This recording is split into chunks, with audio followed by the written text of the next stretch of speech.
politique. Le Quai d'Orsay regrette vivement la lourde condamnation d'un journaliste français en Algérie. Christophe Glaise, reporter spécialisé dans le football, vient d'être condamné à 7 ans de prison, notamment pour apologie du terrorisme.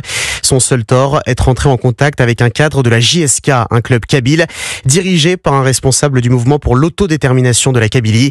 Une organisation classée terroriste par Alger depuis 2021. La défense du journaliste emprisonné vient de faire appel.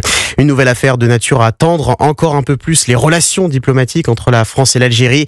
À la veille du verdict au procès en appel de Boualem Sansal, l'écrivain franco-algérien purge pour le moment une peine de 5 ans de prison. Le parquet demande 10 ans de prison à l'issue du procès en appel.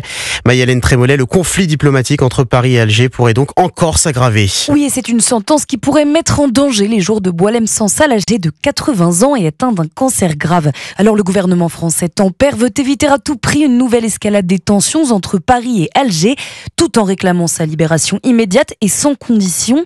Dans l'entourage de l'écrivain, si les membres de son comité de soutien gardent espoir, certains rappellent qu'il s'agit bien d'un procès politique.